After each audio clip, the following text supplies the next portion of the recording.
things between India and Pakistan have, well, taken a really serious turn recently. We're jumping straight into the rapid escalation that unfolded in late April and early May of 2025. Absolutely. It's quite a situation. What began with a deeply disturbing act of terrorism has quickly led to direct military action. Yeah. And it's vital for us and for you listening to understand not just what happened, but the very different ways both sides are framing these events. Right. The spark, as you said, was that horrific attack on April 22nd, 2025, in Pahalgam, Jammu and Kashmir, losing 26 lives, including a citizen of Nepal. I mean, that alone makes this incredibly significant. Hugely significant. And Indian sources were quick to point out this is the highest civilian death toll in a terror attack since the 2008 Mumbai attacks. That really highlights the gravity. It does, and the stated objectives, from the Indian side anyway, regarding that Pahalgam attack, they're quite telling, aren't they? They are. India believes the aim was really to disrupt the increasing sense of normalcy and, the booming tourism in Jammu and Kashmir. Ah, the tourism angle. Exactly. They specifically noted the record 23 million tourists the valley saw the previous year. So the thinking is this was a calculated effort to destabilize the local economy, maybe even stir up communal tensions. Okay. Now, the group that actually claimed responsibility is called the Resistance Front, or TRF. Right, TRF. But it seems India's been trying pretty hard to draw a direct line between them and Lashkar-e-Taiba, or LITI. That's a key part of their narrative. They've apparently shared intelligence with the UN 1267 Sanctions Committee, that's the UN body, dealing with designated terrorist groups multiple times over the last couple of years. Right. I saw reports mentioning May and November 2024, even December 2023. Exactly. And interestingly, Pakistan apparently even raised concerns with the UN about TRF being mentioned in a Security Council press statement. So Pakistan was pushing back on that link. It seems so, which, from India's perspective, probably just reinforces their belief that LITI, a known group based in Pakistan, was behind the TRF front. Lashkar-e-Taiba, of course, is designated a terrorist group by many countries for its past attacks. Okay. So, after the Pahalgam attack, the Indian government made some initial statements around April 23rd. But then, things escalated. We saw the launch of Operation Sindoor in early May. Correct. And the stated reason from India was basically a lack of any visible action from Pakistan against the terrorist infrastructure they claim exists on Pakistani soil and in Pakistan-occupied Jammu and Kashmir, or POJK. POJK being the part of Kashmir administered by Pakistan. That's right. So this perceived inaction, combined with what India called credible intelligence, suggesting, more attacks were being planned. That seems to be what triggered Operation Sindoor. It appears so. India presented it as a measured, non-escalatory, proportionate, and responsible operation. Very specific wording. Trying to control the narrative there. Definitely. And they stressed the singular aim was dismantling terrorist infrastructure and preventing future attacks. The timing was also very precise. Night of May 6th, 7th, 2025, between 1:05 a.m. and 1:30 a.m. So the goal of this deep dive, for us and for you listening, is to really unpack this sequence. Look at the justifications from both India and Pakistan and try to piece together a clearer picture from the available info. Exactly. Let's start with India's perspective on Operation Sindoor itself. Okay. What was their stated objective? Well, primarily, delivering justice for the victims and families of the Pahalgam attack. Straightforward enough. And they reported the successful destruction of 9 terrorist camps during the operation. 9 camps. That sounds quite extensive. What kind of infrastructure are we actually talking about? India said this network's been built up over decades, right? That's what they claim. Over 30 years, according to their briefing. And it's not just, a few huts. They described a pretty complex network. Like what? Like recruitment and indoctrination centers, initial and refresher training areas for militants, and crucially, launch pads near the border. Launch pads. So staging points to get into India. Essentially, yes. Places used by handlers to move terrorists across into Indian-administered Kashmir. And these camps weren't all clustered together either. Right. The briefing mentioned a big geographical spread, from Sawai Nala up north down to Bhagwalpur in the south. Something like 21 locations were indicated on their map in between those points. Yeah, it paints a picture of a widespread, embedded network. India emphasized that these specific 9 targets were chosen based on, quote, credible and actionable intelligence, aiming purely to disrupt terror activities. And they were careful to mention avoiding civilians. Very careful. They explicitly stated they took great care to avoid civilian infrastructure and casualties. That was a major point they made. Okay, let's dig into some of those specific targets they named, particularly the ones in Po-JK. They linked them to past attacks, didn't they? First up, Sawai Nala Camp in Muzaffarabad. Right. That one, about 30 kilometers from the line of control of the Losi, was identified as a Lati training center. And yes, they linked it directly to attacks in Sonmarg and Gulmarg in October 2024, and significantly, the recent Pahalgam attack. Okay. Then also in Muzaffarabad, the Siena Bilal Camp. That one was described as a staging area for Jaish-e-Mohammed, or JEM, another major group, supposedly a hub for weapons, explosives, and even jungle survival training. Moving south a bit, Kotli area, there was the Gulpur Camp. Another alleged Lati base, also around 30 kilometers from the Losi. India connected this one to attacks in the Rajuri Poonch sector back in April 2023, and also that awful bus attack on pilgrims in June 2024. And the Barnala Camp in Baber, that one was closer to the Losi, wasn't it? Much closer. Just 9 kilometers reportedly. Right. A training center focused on weapons handling, IEDs, those are improvised explosive devices, homemade bombs essentially, and again, jungle survival. Seems to be a common theme. And one more in Po-JK, the Abbas Camp, also in Kotli. Identified as an Let Fidain training camp. Fidain often refers to suicide attackers. This camp, they claimed, could train about 15 operatives at a time. Okay, so that's 5 specific locations India claimed were hit in Po-JK, all linked to militant groups and past attacks. What about the targets they said were inside Pakistan proper? They detailed 4 targets inside Pakistan. First, Sarjal Camp in Sialkot. Very close to the international border, they said, opposite a place called Sabakatwa. And its alleged connection? Training ground for the terrorists involved in killing 4 J&K police personnel, just back in March 2025. Okay. Next, also near Sialkot, but a bit further from the border, Mimuna Camp. About 10 to 12 kilometers from the border. Described as a major camp for Hizbul Mujahideen. And significantly, India claimed this camp was a control center for terrorism in the Kathuwa Jammu region. Right. And even linked it way back to the Pathankot Air Force Base attack. Wow. Okay. The third one inside Pakistan, Markaz Taba in Marudke. That name rings a bell. It should. Indian sources were very explicit. They identified this as a key training ground used by the terrorists involved in the 2008 Mumbai attacks. People like Ajmal Kasab and David Headley were allegedly trained there. That's a huge claim, linking it directly to Mumbai. Absolutely. It really underscores the historical weight India attaches to this location regarding cross-border terrorism. And the final one they mentioned, Markaz Subhanallah in Bahawalpur. Right. Identified as the headquarters of Jaish-e-Mohammed. This was much deeper inside Pakistan, about 100 kilometers from the border.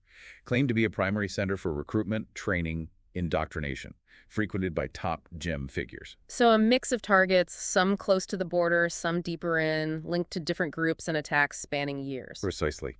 And throughout their briefing, India maintained very firmly that no military installations were hit, and critically, that they had received no reports of any civilian casualties on the Pakistani side from their actions. They even mentioned the type of weapons used, didn't they? Something about niche technology. Yes, niche technology weapons with carefully selected warheads. The implication was precision, minimizing collateral damage, hitting specific buildings with clinical efficiency, as they put it. Right. So the Indian narrative is surgical strikes on terror camps, no civilian harm, justified response. They finished by saying they'd shown restraint, but were ready for any Pakistani misadventures. Is that right? That was the concluding message. Restraint shown, but prepared for escalation if provoked. Okay. Now let's flip the coin. Pakistan's response. How do they react? Immediately and strongly. First, a complete denial of any involvement in the Pahalgam attack. Flat-out denial. Okay. And their characterization of India's Operation Sindoor. They called it an unprovoked act of war. Very strong language. A complete rejection of India's justification. An act of war. And then came the really big claim about shooting down Indian jets. That's right. One of the most dramatic claims. Pakistan asserted we got confirmation later from Pakistan's Deputy PM and Foreign Minister, Ishaq Dar. He specifically mentioned their J-10C fighters were involved in the response. Ah, the Chinese-made jets. There had been speculation about whether they'd be used? Exactly. And Dar added an interesting detail. He claimed Pakistani intelligence got wind of a possible Indian attack on Tuesday at 10 p.m., which allowed them to prep defensive measures. So they claim they knew beforehand. That's the claim. And he also said the instructions were only to target Indian jets after they had released their bombs or payloads. He presented this as the reason only 5 were shot down, implying they could have hit more but chose not to. Okay, quite a narrative there. But India's response to that claim? A complete dismissal. India labeled the claims of downed jets as disinformation, pure propaganda from their perspective. So, zero agreement on what happened in the air. What about on the ground? Pakistan's account of the damage and casualties from Operation Sindoor itself, this is where things get really different from India's story. Radically different. According to the briefing cited by On India News, Pakistan reported significant casualties and damage at several locations India had targeted. Let's take Markaz Zupan, for instance. Okay, what do they say happened there? Pakistan claimed 4 strikes hit that area, resulting in 5 civilian deaths. They specified a 3-year-old girl, 2 young men, 2 young women. They also reported 31 injured civilians, mostly men, but 6 women too. Civilian deaths and injuries. And property damage. Yes, they claimed a mosque was destroyed and 4 family quarters nearby were damaged. A completely different picture to India's no civilian harm. Totally different. What about other locations? At Shahi Wali Nala in Muzaffarabad, they reported 7 impacts, 1 girl injured, and damage to a mosque there as well. Another mosque damaged. And in Kotli, near the Abbas camp India mentioned. In Kotli, Pakistan claimed 5 strikes caused 2 civilian deaths, a 16-year-old girl and an 18-year-old boy. Also a mother and daughter injured, and again, damage to a mosque. It seems damage to mosques is a recurring claim in their account. What about Muridke? In Muridke, at Markaz al-Qura, they reported 4 strikes. 1 man killed, another injured, 2 people missing.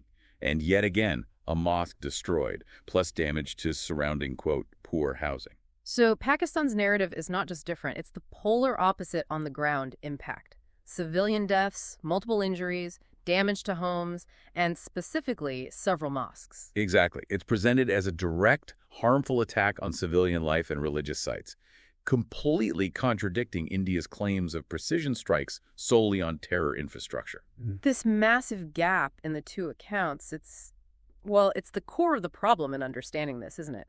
Makes independent verification incredibly difficult. Hugely difficult, especially in a high-tension environment like that border region. Let's touch briefly on the international reaction. We saw the U.S. president call for de-escalation, right? Mentioning his familiarity with both countries. Yes, that call came pretty quickly. It signals serious international concern, which is hardly surprising given you have 2 nuclear-armed neighbors involved in direct military clashes. Any direct military action between India and Pakistan gets the world's attention fast. Absolutely. And the underlying issue we always have to remember is Kashmir. That long-standing, deeply complex dispute is the bedrock of this tension. The region's been divided since '47. Both claim it all. It fuels everything. It does. Now, an interesting side effect apparently was seen in the financial markets, something about Chinese defense stocks. Yeah, that was reported. Shares of Chinese defense manufacturers saw a bit of a rally after this escalation. Why would that happen? Well, analysts, like those cited by Bloomberg, suggested a couple of reasons. One, increased regional tension might boost demand for Chinese military gear down the line. Makes sense. More tension, more arms sales. Potentially. Yeah. And 2, the fact that Pakistan reportedly used Chinese J-10C jets and then claimed success with them, that could be seen as a kind of battle testing. Makes the equipment look more attractive on the international market, perhaps. A real-world demonstration, even if the claims are disputed. And Pakistan does rely heavily on Chinese arms, doesn't it? Significantly. The J-10Cs are a prime example. And just to add another layer to the conflicting claims about downed aircraft, Pakistan didn't just claim Indian jets. Oh, what else? They also claim to have shot down a French-made Rafale jet. A Rafale, along with the other Indian planes. That was part of their claim, yes. Alongside other unspecified Indian aircraft types. Of course, India denies losing any aircraft at all, Rafale or otherwise. So the claims just kept getting bolder, it seems. Adds another layer of complexity to the whole he said, she said situation. It really does. It could be seen as Pakistan trying to project strength, showing they can counter even India's most modern air assets. Okay, so let's try and sum this up. We had the horrific Pahalgam attack. India pointed the finger squarely at Pakistan and Lashkar-e-Taiba, possibly via the TRF front group. Sure. Then India launched Operation Sindoor, hitting what they described as 9 terrorist camps in POJK in Pakistan, insisting it was precise and avoided civilian harm. That's India's narrative. Then Pakistan vehemently denied any link to Pahalgam, called India's Operation an Unprovoked Act of War, claimed they shot down 5 Indian jets, including a Rafale, and reported numerous civilian deaths and damage to homes and mosques from the Indian strikes. That's Pakistan's counter-narrative, yes.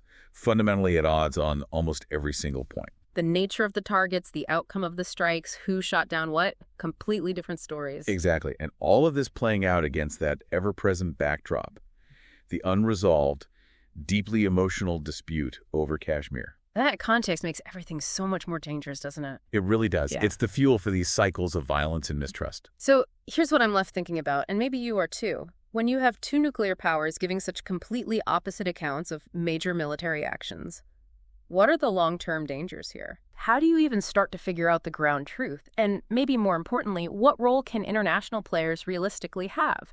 Not just in calling for calm, but maybe in trying to verify these claims. It feels like a really precarious situation built on conflicting realities. It certainly does. Reconciling those narratives, verifying claims, finding a path to de-escalation when the basic facts are disputed. It's a massive challenge with incredibly high stakes. Yeah. Definitely something to ponder.